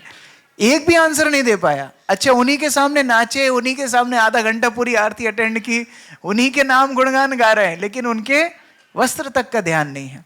तो इसीलिए भक्त लोग जब अपनी सेवा करते हैं, कोई भी कमिटमेंट भक्ति में करते हैं, हमेशा प्रार्थनामय ढंग से करना चाहिए कि हे भगवान, आप अगर मुझे सक्षम बनाओगे तो मैं भक्ति में आगे बढ़ पाऊंगा, नहीं तो मेरा सामर्थ्य नहीं आपको प्रसन्न करने के लिए। यहां पर भक्त बोल रहा है, अपराध सहस्राणि क्रियन्ते अहर निशम मया। सहस्त्र सहस्त्र अपराध में दिन रात करता हूं आपकी सेवा में, लेकिन दासोहम इति माम मत्वा क्षमत्वा मधुसूदना। मुझे अपना दास मान करके आप क्षमा कर देना। मैं तो बहुत बहुत त्रुटियां करूंगा, लेकिन आप मुझे दास मान करके क्षमा कर देना। प्रतिज्ञा तव गोविंदा नामे भक्त प्रणश्यति इति संसृत्य प्राणम संधारयामि अहम। हे भगवान, आपने प्रतिज्ञा ली है। क्या प्रतिज्ञा ली है? नामे भक्त प्रणश्यति, मेरे भक्त का कभी विनाश नहीं होगा। वो प्रतिज्ञा को स्मरण करके मैं भक्ति जीवन कर रहा हूं। आप ये मत सोचना कि मैं बहुत टैलेंटेड हूं। अगर मेरा बहुत कुछ साहस होता तो मैं आपका आश्रय क्यों लेता। मैं असमर्थ हूं आपकी भक्ति करने के लिए। तो नियम पालन करने के पहले ही अगर ये भाव होगा, भगवान भक्त को मदद करते नियम पालन करने के लिए। आप प्रार्थना करके देखिए, रात में भक्त प्रार्थना करके सो सकते हैं, भगवान मैं असक्षम हूं सुबह उठने में, 50 अलार्म 50 हाथी मेरे सिर पे भी चढ़ जाए मैं उठूंगा नहीं, पूरी बारात निकल जाए मैं उठूंगा नहीं, आप मुझे उठा सकते हो। आप प्रार्थना करके सो, सुबह अपने आप ऊर्जा के साथ उठोगे। जप करने के पहले आप भगवान से प्रार्थना करो, भगवान मैंने तो नियम लिया है, मैं ध्यान पूर्वक दृढ़ता पूर्वक जप करूंगा, लेकिन आप मुझे कृपा कीजिए कि मैं ध्यान पूर्वक जप कर सकूं, मेरा मन आपके चरणों में लगे, या आप प्रार्थना कीजिए। जब ऐसी प्रार्थना भक्त करता है, भगवान असंभव को भी संभव कर देते हैं। ये दृढ़ता होनी चाहिए। भगवान के ऊपर पूर्ण समर्पण ही भक्ति की नींव है। ये समर्पण नहीं रहेगा, भक्ति नहीं रहेगी। यहाँ पर एक बहुत प्रसिद्ध संत श्रील प्रभुपाद की भगवान के ऊपर निर्भरता का सूचक दे रहे हैं कि कैसे असंभव कार्य को भी संभव कर पाए श्रील प्रभुपाद, क्योंकि भगवान के ऊपर दृढ़ निश्चय था। देखो, हम लोग भक्ति में क्या नियम लेते हैं, ज्यादा से ज्यादा खुद के उद्धार के लिए कर लेते हैं कि मैं 16 माला करूंगा, नियम पालन करूंगा। किसके लिए? हमारे लिए। श्रील प्रभुपाद ने क्या नियम लिया था, क्या कमिटमेंट किया था? एवरी टाउन एंड विलेज, हर गांव में हर शहर में कृष्ण भक्ति का परचम लहरा के आऊंगा, हर जगह जाके लोगों को भक्ति सिखाऊंगा। क्या ये साधारण कमिटमेंट है? नहीं, लेकिन भगवान के ऊपर निर्भर होने के कारण उस कार्य को कर पाए। बहुत सुंदर रूप से बाहर के संत हैं, वो बता रहे हैं, भगवान मेरी रक्षा करेंगे, ऐसा विश्वास। और इसी विश्वास के साथ बिना पैसे के प्रभुपाद जी महाराज इस्कॉन वाले अमेरिका चले गए। वापसी का किराया नहीं था, न कोई जान पहचान थी। अब तो बिना परिचय के जल्दी कोई जाता ही नहीं, न कोई गवर्नमेंट ने बुलाया था, न जान पहचान, केवल जाने का किराया था, वापसी का किराया नहीं था। बस मजीरा तो उनके पास था, वो बजा के कृष्ण का नाम गाते थे। इंग्लिश का ज्ञान था उनको। तो वहाँ अंग्रेजों ने पूछा, what are you doing, what is this, बस उन्होंने बताना शुरू कर दिया। उसका इतना डिटेल उन्होंने समझाया कि वो उनके पहले सत्संग से ही लोग प्रभावित होने लगे। तो विश्वास था कि हमारे कन्हैया हमारे साथ जा रहे हैं, हमारे प्रभु हमारे हृदय में बैठे जा रहे हैं मेरे साथ, तो मैं जहां भी होऊंगा हर समय प्रभु रक्षिष्यति इति विश्वास। नारद जी ने कहा इस बात को, नारद पांचरात्र में, भगवान मेरी रक्षा करेंगे जो मैं जहां भी होऊंगा। तो इसी विश्वास के सहारे वो अकेले चले गए और महाराज सारी दुनिया में कृष्ण नाम और कृष्ण भक्ति का प्रचार कर दिया। संप्रदाय के लिए नहीं, मैं व्यक्ति विशेष की बात कर रहा हूं। और उनके जीवित अवस्था में उनकी फोटो कल्याण में डाली गई थी भाई जी के द्वारा। इतना उन्होंने रेस्पेक्ट उनका किया कि इतना कोई नाम प्रचार नहीं किया, इतना भक्ति का प्रचार नहीं किया। और देखो ठाकुर जी ने हाथ पर रखा बिल्कुल अपने, कोई भी कहीं नहीं, उनका रिश्तेदार वहाँ था, सारी दुनिया में मंदिर बना दिया। आज भी नाम गाया जाता है, आज भी कृष्ण भक्ति करते हैं वो लोग। माला उनके हाथ में रहती है, कम से कम 16 माला तो सुबह जप लेते हैं, वो आगे भी जपते हैं। अब कोई किसी से चिढ़ के बुराई करे, मैं उसकी बात नहीं जानता, लेकिन मैं जो देखता हूँ समझता हूँ उस बात को बता रहा हूँ। किस प्रकार से उन्होंने प्रचार किया भगवत भक्ति का, नाम का, तो ये प्रत्यक्ष दिखलाता है कि उनको भगवान पर विश्वास था। बिना विश्वास के कोई बिना पैसा के ऐसे नहीं कर सकता था। जाने का तो पैसा कैसे जुट गया था, वही मालवाहक जहाज में, और प्लेन से तो गए नहीं थे, समुद्र के रास्ते से गए थे, और विश्वास के भरोसे कैसे आगे निकलते चले गए और आखिरी टाइम में वृंदावन में आ गए। तो इस तरह से पूर्ण विश्वास भगवान के ऊपर होना चाहिए। हमारे श्रील प्रभुपाद जी ने खुद के उदाहरण से हमको समझाया कि मैं अगर कृष्ण को प्राप्त करूंगा उनकी कृपा से। तो पहली ये सीख हम ब्रह्मा जी से लेते हैं कि बनाना चाहते थे सृष्टि, अविद्या बन गई, और अविद्या बनने के बाद सीधा भगवान को प्रार्थना की, भगवान आप क्या चाहते हैं? या अविद्या चाहते हैं, ठीक है मैं अविद्या को लेकर के आगे बढ़ूंगा, लेकिन आपकी सेवा को मैं छोड़ूंगा नहीं। अभी दूसरी समस्या आई ब्रह्मा जी को। क्या समस्या आई? ब्रह्मा जी ने प्रथम पुत्रों को जन्म दिया, चतुष्कुमार मानस पुत्र थे, मन से प्रकट हुए थे चारों पुत्र। और ब्रह्मा जी ने चारों को बोला ठीक है अब तुम शादी कर लो, आगे सृष्टि बढ़ाओ। चारों ने मना कर दिया, नहीं करेंगे। अभी पहले ही पुत्र हैं, पहले नहीं मना कर दिया, कितना गुस्सा आएगा आप सोचो, कितना गुस्सा आएगा। एक अफ्रीका में एक आदमी था, उसको बेटे की इतनी ललक थी, उसको बेटा चाहिए था। 17 शादियां की उसने, मैं असली बात बता रहा हूं, 17 शादियां की उसने, और 63 बच्चियां हो गई उसको। 63, 17 शादियां की, 63 बच्चियां हुई उसको। 64वां बच्चा हुआ लड़का, इतना खुश हो गया, दुनिया जीत ली मैंने। 64वां फाइनली 64वां संतान कौन हुई? लड़का हुआ। इतना खुश हुआ, बिल्कुल हथेली पे पाला उसको। 17 साल का जब हुआ, डिवोटीज आए, भगवद गीता लेकर उसको ब्रह्मचारी बना दिया। अपेक्षा हमेशा पूरी नहीं होती है, ब्रह्मा जी की नहीं हुई, बाकी किसकी होगी? तो ब्रह्मा जी को बड़ा क्रोध आया, अरे मैं चाहता हूं भगवान की सेवा करने, ये लोग मेरी मदद नहीं कर रहे हैं। कई बार भक्त के जीवन में भी ऐसी समस्याएं आती हैं। वो नियम तो बहुत ले लेता है, मैं प्रचार करूंगा, मैं रथ यात्रा निकालूंगा, मैं सेंटर खोल दूंगा, मैं ये कर दूंगा, वो कर दूंगा, मैं तो भगवान के लिए करना चाह रहा हूं। फिर कई बार उनको सहयोग नहीं मिलता है। उस समय पर भी निराश नहीं होना चाहिए, क्योंकि भक्त ये समझता है कि भक्ति में सफलता की कई परिभाषाएं हो सकती हैं। कुंती भी भगवान की भक्त है, भीम भी भगवान का भक्त है, अर्जुन भी भगवान के भक्त हैं, युधिष्ठिर भी भगवान के भक्त है, और सबका स्वभाव अलग अलग है। कुंती सौम्य है, भीम उग्र है, युधिष्ठिर धर्मपरायण है, अर्जुन के अंदर बहुत सारी निपुणताएं हैं। तो ये सारी अलग अलग गुणों को भगवान स्वीकार करते हुए हर भक्त की सेवा स्वीकार करते हैं। तो हो सकता है आपकी जितनी दृढ़ता हो भक्ति में, हो सकता है आपके परिवारजनों की ना हो। हतोत्साही नहीं होना चाहिए। आप उठो, आप मंगला आरती करो। कई बार लोग दूसरों पे दोषारोपण करते रहते हैं। अभी ब्रह्मा जी चाहते तो दोषारोपण करते कि ये 4 कुमार नहीं मान रहे, भगवान मेरा रेसिग्नेशन लेटर स्वीकार करो, मुझे नहीं करनी है सृष्टि विष्टि, दूसरा ब्रह्मा ढूंढ लो आप। ब्रह्मा जी ने छोड़ा नहीं। हम लोग कई बार ऐसे तर्क देते हैं, प्रभु जी हमारा पति साथ नहीं देता, हमारी सास साथ नहीं देती, हमारी ननद साथ नहीं देती। वास्तव में कोई साथ ना दे तो भी भक्ति में आगे बढ़ना चाहिए। ये ब्रह्मा जी सिखा रहे हैं अपने उदाहरण से, और इसमें मार्गदर्शन की बहुत आवश्यकता है, बहुत आवश्यकता है। कई बार हम अपने आप से इतनी ज्यादा अपेक्षाएं कर लेते हैं, अपने लिए, दूसरों के लिए, सबके लिए संकट पैदा कर देते हैं। जैसे कोई वक्त हो सकता है सोचे कि मैं 2 बजे रोज उठूंगा, अब वो 2 बजे उठ के टिम टाम शुरू कर देता है, सारे घर वाले चिल्लाना शुरू कर देते हैं। तो उसका भी एक तरीका है। भक्त लोग उठते हैं बहुत आराम से। हम लोग जब घर में उठते थे, बाकी लोग नहीं उठते थे, तो घर में जब सुबह उठते थे, बच्चे थे, स्कूल में थे, तो बाल्टी में पानी भी ऐसे बाल्टी टेढ़ी करके भरते थे जिससे उसका आवाज ना आए। दूसरे को हमारी वजह से संकट हो, ये भक्ति नहीं है।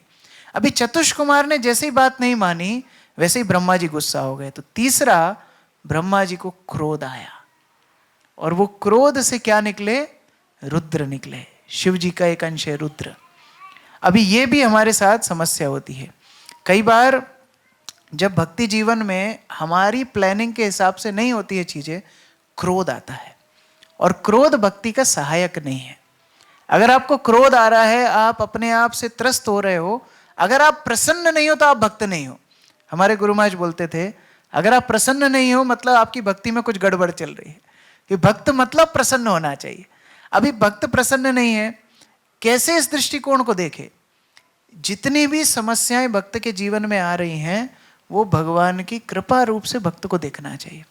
मान लो कोई भक्त चाहता है मैं हर एकादशी निर्जला करूं, है ना, लेकिन उसका स्वास्थ्य साथ नहीं देता, वो मार्गदर्शन ले और एकादशी के दिन कुछ फल फूल आहार कुछ कर ले।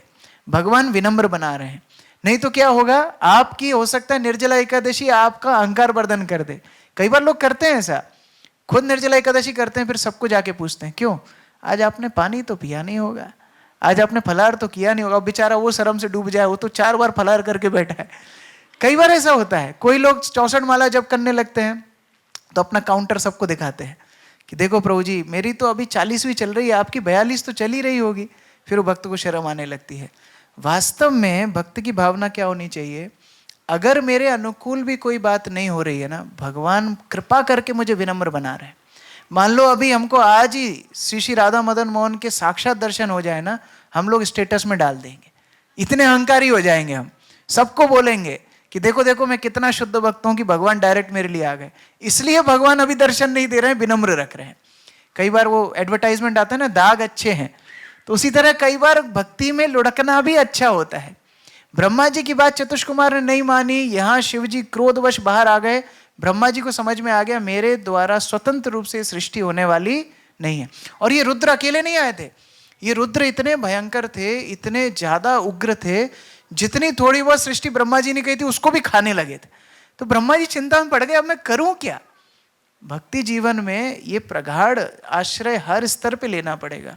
ये ब्रह्मा जी हमें अपनी शिक्षा से दिखा रहे हैं। बलि महाराज का आप उदाहरण देखिए। बलि महाराज जब पूरे ऐश्वर्य के स्वामी बन गए, सारे लोगों के स्वामी बन गए, वामन देव उनके पास पहुंच गए। छोटे बन के पहुंचे थे, है ना। अच्छा, छोटा बच्चा कुछ मांगता है तो वैसे ही उसके ऊपर कितनी दया आ जाती है। एक छोटी सी बच्ची गई दुकानदार के पास, किराने की दुकान के पास, वो बोलती है अंकल अंकल मैं आपको कैसी लग रही हूँ? छोटी सी बच्ची 5 साल की। तो अंकल का भी दिल एकदम पिघल गया, बेटा तुम बहुत अच्छी लग रही हो, तो क्या आप आपके बेटे की शादी मेरे से कराओगे? और अंकल बोले हाँ हाँ बेटा बिल्कुल, मेरे बेटे की शादी मैं तुमसे ही कराऊंगा, जब तुम बड़ी हो जाओगी मैं तुमसे कराऊंगा। तो मैं आपकी बहू कहलाऊंगी? बोले हाँ बहू। तो बहू को फ्री में चॉकलेट दे दो। अब कैसे मना करे बेचारा, देना ही पड़ेगा। कई बार हमारे भक्त भगवद गीता डिस्ट्रीब्यूट करते हैं, बहुत मुश्किल पड़ती है, लेकिन छोटे छोटे 4 साल के 5 साल के भक्त लोग जाते हैं, उनको बोलते हैं अंकल अंकल भगवद गीता ले लो ना, वो लोग ले लेते हैं। आप ट्राई करके देखो, अंकल अंकल भगवद गीता ले लो ना, बोले टकले जाए यहाँ से, आपके ऊपर वो प्रेम नहीं आएगा, लेकिन बच्चों के ऊपर वो प्रेम आ जाता है। तो उसी प्रकार से बलि महाराज के सामने वामन रूप, छोटे से रूप में भगवान आ गए। बलि महाराज तो सब कुछ, इतनी सुंदरता देख के, इतनी सौम्य वाणी देख के वैसे ही सब कुछ देने के लिए तैयार। और फिर शुक्राचार्य ने बोल दिया देखो ये विष्णु है। तो बलि महाराज को लगा अगर विष्णु है तो इसको तो सब कुछ देना ही चाहिए। नहीं नहीं नहीं नहीं, वामन देव बोलते हैं 3 पग लूंगा, उससे ज्यादा नहीं। स्वार्थ बहुत बुरा होता है। इतना अच्छा प्रवचन दिया वामन देव ने, स्वार्थ बहुत बुरा होता है, आदमी जितना लेता है कमी पड़ जाता है, मैं तो ब्राह्मण हूँ, संतोषी हूँ, 3 पग भूमि में ही मेरा काम हो जाएगा, उससे ज्यादा मुझे चाहिए नहीं। बलि महाराज समझाते रहे, नहीं समझे। फिर जब संकल्प ले लिया तब वामन देव ने अपना आकार बढ़ाया, और जैसे आकार बढ़ाया अभी 2 पग में सब कुछ नाप लिया, और अभी पाश में बांध लिया बलि को, और बलि को बोल रहे हैं अभी 3रा पग कहाँ रखूं बताओ। भगवान बराबर परीक्षा लेते हैं सबकी। देखो शुरुआत में भक्त लोग कैसे प्रचार करते हैं, सीतानाथपुर ने आपको कैसे प्रचार किया होगा, 1 माला करना है बस, ज्यादा कुछ नहीं करना है, 1 माला, जो आप कर रहे हैं करते रहो, 1 माला करना और कुछ नहीं करना। फिर धीरे धीरे आता है, अभी गीता भी पढ़ो, अभी भागवत सेट भी लो, अभी 16 माला भी करो। आप सुबह नहीं उठते, पतित हो आप लोग, 4 बजे उठना चाहिए। फिर कैंप में भी आओ, यात्रा में भी जाओ, फिर प्रचार भी करो। अभी धीरे धीरे पूरा जीवन ही हमारा इसमें लग गया। उसके बाद भी असंतुष्ट, भक्त लोग बोलते हैं तुम लोग बेकार हो, प्रभुपाद के शिष्यों ने कितना प्रचार किया, तुमने कुछ भी नहीं किया। बलि महाराज की तरह हमारी स्थिति हो जाती है। लेकिन बलि महाराज की निष्ठा देखिए, भगवान परीक्षा कर रहे हैं, लेकिन बलि महाराज अपनी कमिटमेंट से दूर नहीं हट रहे हैं। मैंने वचन दे दिया ना, उसको मैं पूरा करूंगा। हमारे गुरु महाराज दीक्षा के समय बोलते थे, no matter whatever happens never leave ISKCON. अभी उस समय हमको बोल देते थे, हमको लगता था क्या ही होगा। गुरु महाराज उसका मतलब है चाहे कुछ भी आपके जीवन में हो जाए, आपको प्रभुपाद का आश्रय छोड़ना नहीं है। अभी उस समय क्या लगता है, क्या ही होगा हमारे जीवन में, क्या समस्या आएगी, लेकिन फिर समस्याएं आती हैं हर तरह की, शारीरिक रूप से, मानसिक रूप से परीक्षा हर भक्त की होगी। जो तपेगा नहीं वो भगवत धाम नहीं जाएगा, जिसका शुद्धिकरण नहीं होगा वो भगवत धाम नहीं जाएगा। तो हर भक्त के जीवन में इस तरह तपस्या होगी, हर परीक्षा आएगी। उस परीक्षा में भी अडिग रहना हम ब्रह्मा जी से सीखते हैं, ये बहुत महत्वपूर्ण है। कई बार अच्छे दिनों में मंगला आरती आना, अच्छे दिनों में जप करना सभी कर लेते हैं, लेकिन जिस दिन प्रतिकूल दिन हो उस दिन भी करना, ये आपका कमिटमेंट दिखाता है। और सबसे बड़ी बात देखो, यहाँ इतने लोग बैठे हैं, बाह्य दृष्टि से देखने में लगेगा कि देखो इतने 200 लोग बैठे हैं, 300 लोग बैठे हैं, 400 लोग बैठे हैं, है ना, लेकिन भगवान एकमात्र हैं जो देखते हैं कौन किस स्थिति में बैठा है। ये केवल भगवान जानते हैं, किसके पैर दुख रहे हैं, किसको भूख लग रही है, किसको नींद आ रही है, कौन घर में झगड़ा करके आया है, वो सारी बात केवल भगवान को मालूम है। और यही तो सुंदरता है भक्ति जीवन की, कि एटलीस्ट एक व्यक्ति ऐसा है जो आपकी हर डिटेल जानता है। इसलिए जब हम भगवान के लिए संघर्ष करते हैं, वो इतने कृतज्ञ हो जाते हैं, इतने कृतज्ञ हो जाते हैं कि अपना सब कुछ भक्त को देने के लिए तैयार हो जाते हैं। इसलिए प्रतिकूल स्थितियों में भी अडिग रहना चाहिए, ब्रह्मा जी हमको सिखाते हैं। चौथा है, ब्रह्मा जी ने जब वाक देवी को सृष्टि किया, वो वाक देवी से ही आकृष्ट हो गए, वो अपनी पुत्री से ही आकृष्ट हो गए। और उनको समझाया, बाकी मानस पुत्रों ने समझाया, देखो भूतकाल में कभी इस तरह हुआ नहीं, आगे कभी होगा नहीं, आपकी कीर्ति का इससे हनन हो जाएगा, आपका कोई अनुसरण नहीं करेगा और पाप की वृद्धि होगी, आप ऐसा काम मत करो। लेकिन ब्रह्मा जी माने नहीं, और उस डिस्ट्रैक्शन से, उस स्थिति में जा करके उनकी आध्यात्मिक क्षति, उनको इतना पश्चाताप हुआ, उनको वो शरीर ही छोड़ना पड़ा। ब्रह्मा जी ने अपना शरीर छोड़ के दूसरा शरीर स्वीकार किया। उसी तरह भक्त को हमेशा स्मरण करना चाहिए, एक क्षण की इंद्रिय तृप्ति के लिए अपने शाश्वत काल की भगवत सेवा को नहीं खोना चाहिए। ये हमेशा अपने आप को स्मरण दिलाना है। हो सकता है वो इंद्रिय तृप्ति क्षणिक सुख दे दे, लेकिन वो क्षणिक सुख के लिए क्या हम वैकुंठ छोड़ देंगे, क्या वो क्षणिक सुख के लिए हम भगवान का आश्रय छोड़ देंगे, ये डर हर भक्त को लगना चाहिए। जैसे हम लोग गुरु पूजा में कई बार डांस करते हैं, एक साथ सब भक्त जय प्रभुपाद कह के कूदते हैं, तो उस समय भक्त को विचार करना चाहिए, अगर मैं कोई ऐसा काम करूंगा कि ये सब भक्त मेरे जीवन से चले जाएंगे, तो कितना बड़ा लॉस मेरे जीवन में हो जाएगा। इसके लिए 4 नियम है, मांसाहार नहीं, अवैध संग नहीं, नशा नहीं, द्यूत क्रीड़ा नहीं, वैष्णव अपराध नहीं, नाम अपराध नहीं। ये सारे नियम क्यों बताए जाते हैं? क्योंकि अगर ब्रह्मा जी तक लोभित हो करके ब्रह्मा जी तक अपने पथभ्रष्ट हो सकते हैं, तो फिर हम और आप कौन से खेत की मूली हैं। और इसलिए बहुत ज्यादा सतर्क भक्त को रहना चाहिए, डरना चाहिए, माया से डरना चाहिए। श्रील प्रभुपाद भगवान को एक बार प्रार्थना कर रहे थे, तो भक्त लोगों ने प्रभुपाद जी को पूछा, प्रभुपाद आप क्या प्रार्थना कर रहे हो?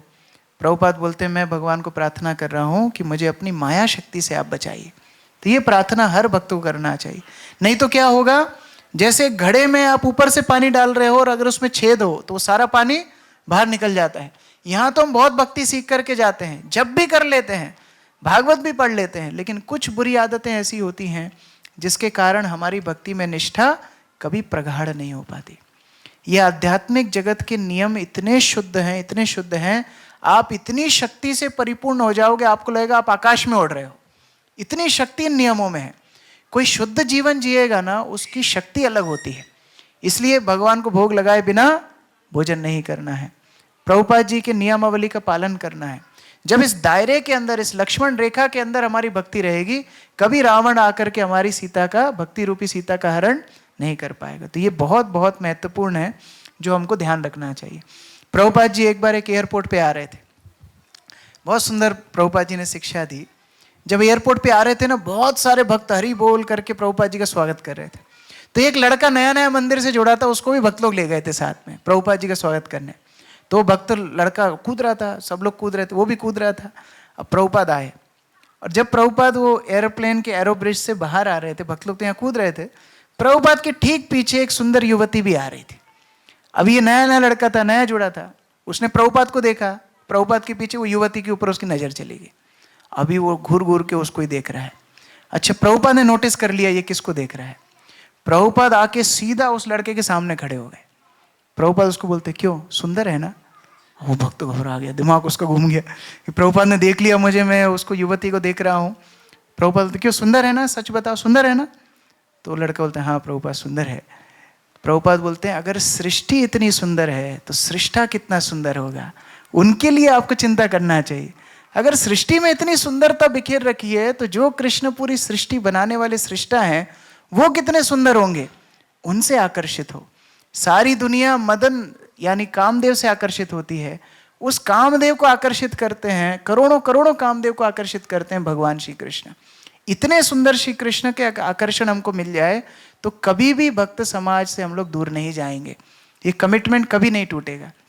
माया देवी क्या करती, परीक्षा करती है। हमारे एक भक्त प्रवचन में बहुत अच्छे से बता रहे थे, जिस दिन कोई व्यक्ति आकर के भगवान के सामने खड़ा होता है ना, भगवान इतना कृतज्ञ हो जाते हैं, मैं इसको क्या दे दूं, तुरंत इसको तुरंत भगवत धाम ले जाऊं, कि इसको मैं शुद्ध भक्ति दे दूं, कि इसको मैं सारा ऐश्वर्य दे दूं, क्या मैं दे दूं, भगवान इतने कृतज्ञ हो जाते हैं। फिर माया देवी भगवान को बोलती, भगवान मैं जानती हूँ इसको, ये आके अभी कर रहा है, बाहर जाके दम्मारोदम करेगा, यहाँ हरे कृष्णा हरे राम करता है, बाहर दम्मारोदम करता है, इसकी परीक्षा मुझे एक परीक्षा ले लेने दो बस। भगवान बोलते नहीं गंभीर है, धोती कुर्ता पहन लिया इसने, तिलक भी लगा लिया इसने, ये मंगला आरती में भी आया था आज, भगवान गुण देखते हैं। माया बोलती मैं इसको ज्यादा अच्छे से जानती हूँ, एक परीक्षा लेने दो बस। और वो एक परीक्षा मिलती है, हम सब भक्ति भक्ति छोड़ देते हैं। एक छोटी सी वीडियो आपको दिखा रहा हूँ। कुछ बच्चे हैं बहुत शक्तिशाली हैं, एक तरफ से रस्सी खींच रहे हैं और एक अकेला आदमी एक तरफ से रस्सी खींच रहा है, वो कैसे जीत गया आप देखना है।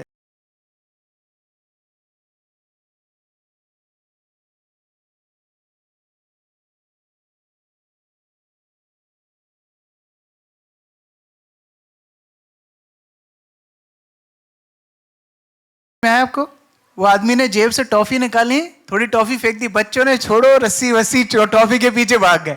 हमारे साथ यही होता है, माया देवी थोड़ा सा फेंकती है, एक रिश्तेदार घर पे आ जाता है, पता है मालदीव्स का रिटर्न टिकट मिल रहा है 5,000 रुपए में, चलता है क्या, हाँ हाँ चलो हरे कृष्णा छोड़ो, वहां निकल जाते हैं। एक थोड़ा सा माया आकर्षण करती है और हमारी भक्ति हम डुबा देते हैं।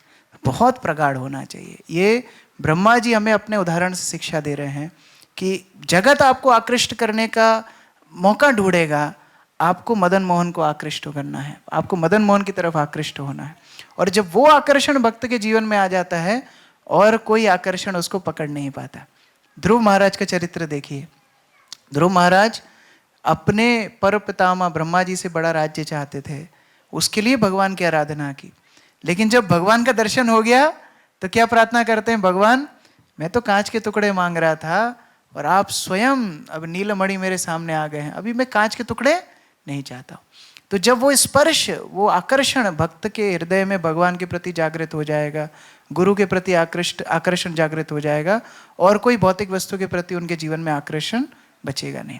और अंतिम ब्रह्मा जी ये सारी सृष्टि किए, बहुत सारे प्रजापतियों को बनाए, ऋषियों को बनाए, सब बनाए, उसके बाद भी असंतुष्ट रहे। और ब्रह्मा जी ये शिक्षा दे रहे हैं कि आप भौतिक जीवन में बहुत कुछ प्रयास करके भी असंतुष्ट ही रहोगे।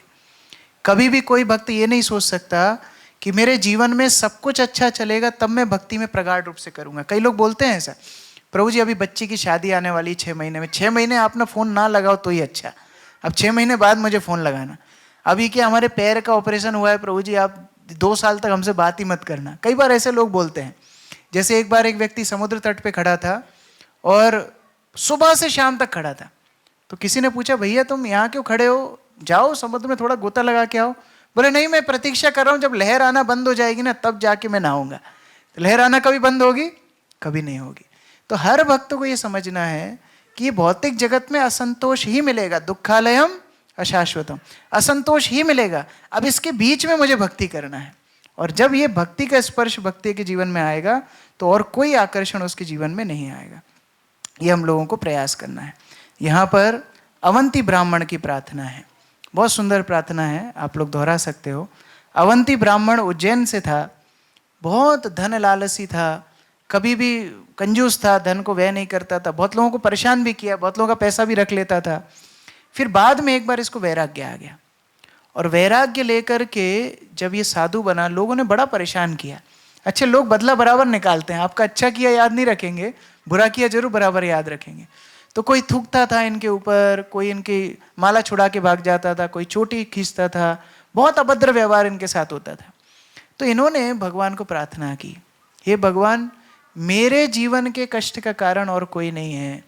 मेरे जीवन का कष्ट का कारण कौन है? मेरा ही मन है, मेरे ही कर्म है। इसलिए आप जो कुछ मेरे जीवन में दे रहे हो मैं सब स्वीकार करता हूं, और इसके बीच में मैं आपको प्रार्थना करता हूं। बहुत सुंदर प्रार्थना, आप दिख रहा है आपको स्क्रीन, आप पढ़ के दोहराइए, बहुत सुंदर प्रार्थना है। एताम शास्थाय परात्मनिष्ठाम अध्यासितां पूर्वतमैर्महर्षिभिः अहं तरिष्यामि दुरन्तपारं तमो मुकुन्दांग्रिनिषेवयैव। क्या बोल रहे हैं भगवान से? हे भगवान, ये जो आपका भौतिक जगत रूपी सागर है, दुरंत पारम, ये बहुत मुश्किल है लांघने के लिए, मैं जानता हूं, लेकिन मेरा एक भरोसा है, अगर मैंने आपके चरणों का आश्रय ले लिया तो मैं भौतिक संसार रूपी सागर को पार कर जाऊंगा। तो मेरे अनर्थ सागर समान है, मेरी सारी गलत आदतें सागर समान है, ये भौतिक जगत से मेरी आसक्ति समुद्र समान है, लेकिन अगर आप मुझे अपने चरणों का आश्रय दे दोगे मैं सबको पार कर जाऊंगा, आपके चरणों तक मैं पहुंच जाऊंगा। ये भावना भक्त के हृदय में होना चाहिए। कठोर नहीं, कठोर अच्छा शब्द नहीं है, स्ट्रांग हार्टेड बनना चाहिए, बहुत प्रगाढ़, बड़े कर्रे दिल का व्यक्ति को बनना चाहिए कि मैं भगवान को प्राप्त करूंगा ही करूंगा। प्रभुपाद बोलते थे ओनली वन लाइफ, एक ही जीवन आप भगवान को दे दो, इसी जीवन भगवान के पास चले जाओ। ये निश्चय हर भक्त के जीवन में होना चाहिए। और अंतिम यहाँ पर बहुत सुंदर एक और प्रार्थना है ईशोपनिषद से। यहाँ पर बोला है वायुर अनिलम अमृतम अथेदम भस्मांतम शरीरम। हे भगवान, मेरा शरीर जब छूट, ये तो यहाँ वर्तमान में बात हो रही है, लेकिन हमारे लिए भविष्य में हो जाएगी कि हे भगवान, जब मेरा शरीर छूटेगा, मेरी प्राणवायु वायु में विलीन होगी, मेरे शरीर पंचभूत में मिल जाएगा, भस्म बन करके मेरा शरीर राख हो जाएगा, उस समय पर ओम क्रतो स्मरा कृतम स्मरा क्रतो स्मरा कृतम स्मरा। भगवान, आप वो सब याद रखना जो कुछ मैंने आपके लिए किया था। अभी ये बोलने के लिए किसका साहस होगा जिसने उस तरह जीवन जिया है?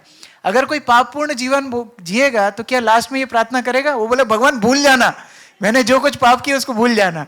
लेकिन केवल भक्त ये प्रार्थना कर सकता है, भगवान कृतो स्मरा कृतः स्मरा, मैं जो कुछ किया आपके लिए आप स्मरण करना।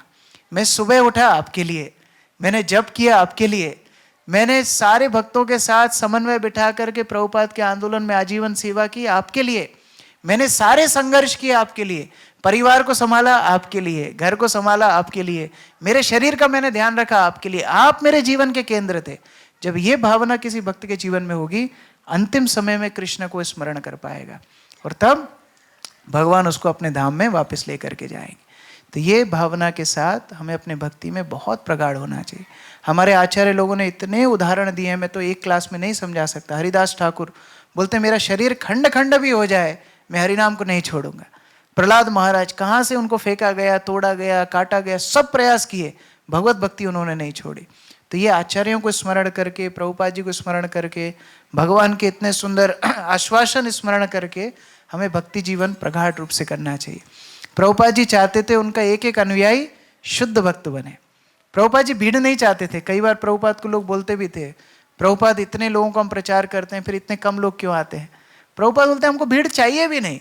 सब्जी मंडी में भीड़ होती है, हीरे की दुकान पर भीड़ नहीं होती, क्योंकि हीरा लेने के लिए व्यक्ति के पास वो सामर्थ्य होना चाहिए।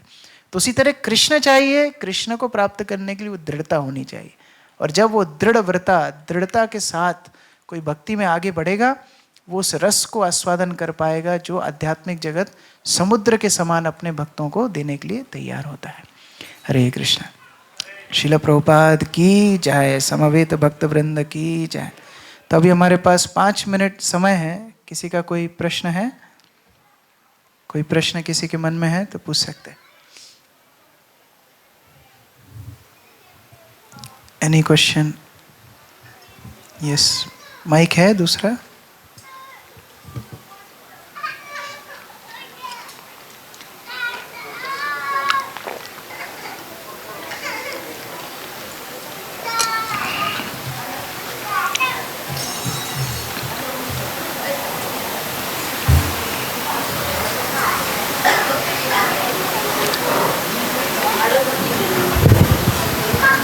हरे कृष्णा प्रभु जी, धन्यवाद आपका। बहुत ही अच्छे से आपने हमें समझाने का प्रयास किया। प्रभु जी, जैसे कि हम कमिटमेंट लेते हैं और ब्रेक भी हो जाता है कमिटमेंट, फिर पश्चाताप होता है, फिर कमिटमेंट लेते हैं, फिर पश्चाताप होता है, तो ये क्रम कब तक जारी रहना चाहिए? देखिए, कैसे हम उस कमिटमेंट इसमें श्रील विश्वनाथ चक्रवर्ती ठाकुर बताते हैं, बच्चा जब चलना सीखता है, भूमि पर गिरता है, फिर भूमि का ही सहारा लेकर के दोबारा उठता है। तो पश्चाताप या ग्लानि ना रख करके विनम्र भक्त को बनना चाहिए कि मैं तो प्रयास कर रहा हूँ लेकिन मैं बार बार गिर रहा हूँ, भगवान आप मदद कीजिए ना, गुरुदेव आप मदद कीजिए, प्रभुपाद आप मदद कीजिए। वो भरोसा, आध्यात्मिक शक्ति प्रार्थनाओं के माध्यम से आता है। तो हम बार बार गिरते हैं, फिर मार्गदर्शन लेना चाहिए कि भक्तों से पूछें कि प्रभु जी क्या गड़बड़ हो रही है। और जितने वरिष्ठ भक्तों का मार्गदर्शन सानिध्य प्राप्त होगा, भगवान से हम प्रार्थना करेंगे, विनम्रता और बढ़ेगी। देखो, ग्लानि भी अहंकार का सूचक है। मैं इतना महान था फिर भी मैं भक्ति नहीं कर पा रहा हूँ, मुझे ग्लानि आ रही है। आप समझ रहे हैं? तो वो भावना भी नेगेटिव है।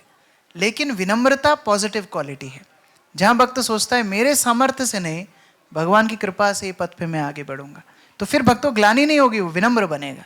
वो सोचेगा कम से कम मैं इतना आया, अभी मैं और आगे जाऊंगा, कल मैं और बेहतर करूंगा, परसों मैं और बेहतर करूंगा। ये भावना भक्त के अंदर आती है। और कोई प्रश्न है? माताओं से कोई प्रश्न है? माइक दीजिए।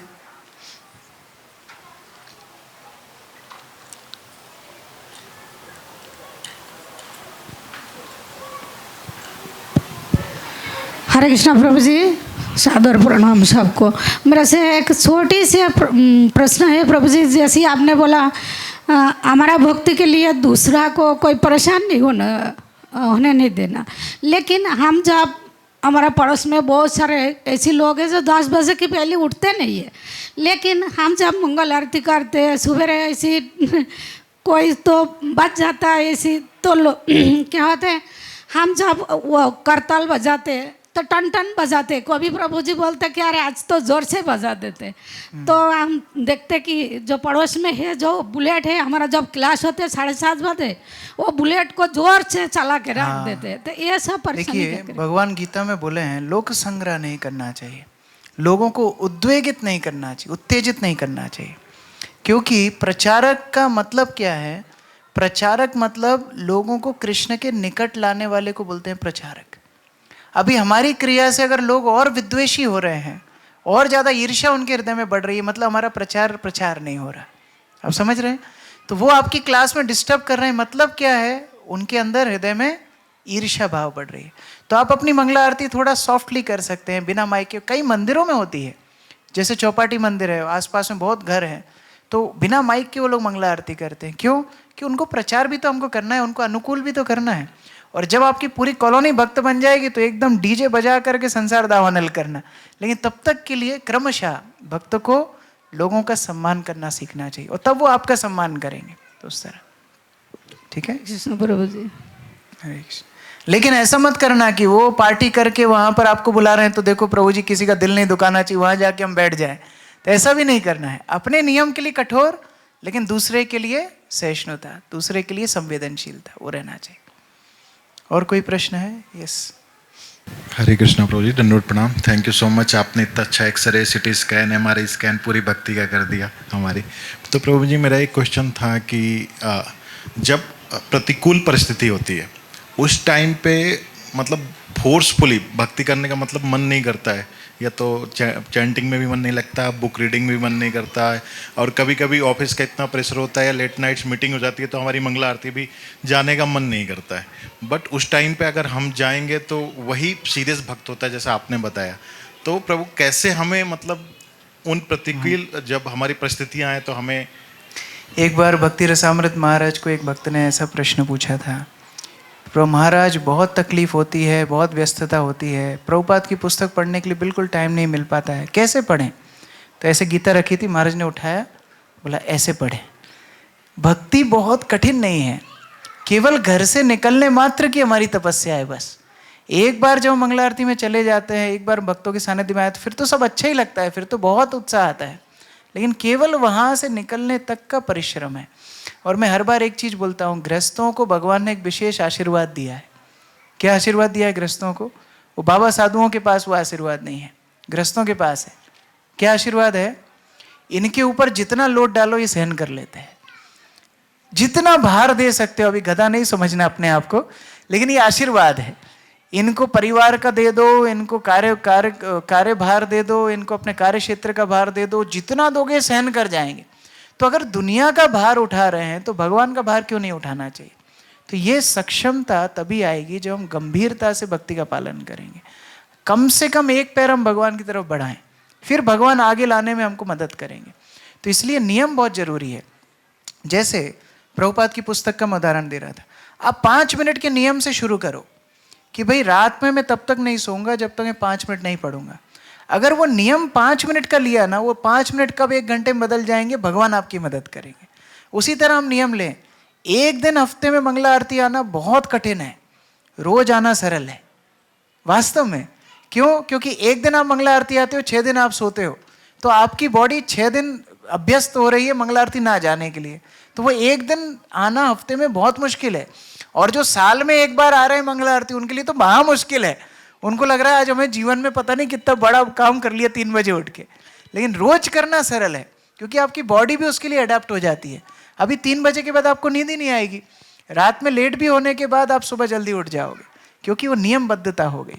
तो अगर रुचि नहीं भी आ रही है, उत्साह नहीं भी आ रहा है, तो भी नियमबद्धता करनी चाहिए। जैसे जॉब पे जाने की किस किस की रुचि होती है? होती है किसी की रुचि? यहाँ से वापस जाके आपको आपके वो बॉस का मुंह देखना है। किस किस को अच्छा लग रहा है? बहुत दिन हो गए, 3 दिन से मैंने बॉस का मुंह नहीं देखा मेरा। किसी को रुचि आ रही है? नहीं आ रही। फिर भी हम जाते हैं, क्यों? वो जो महीने के अंत में जो मैसेज आता है बैंक का कि इतने पैसे खाते में आ गए, उसके लिए हम महीने भर सहन कर जाते हैं। उसी तरह प्रभुपाद जी बताते हैं, temporary inconvenience for permanent convenience.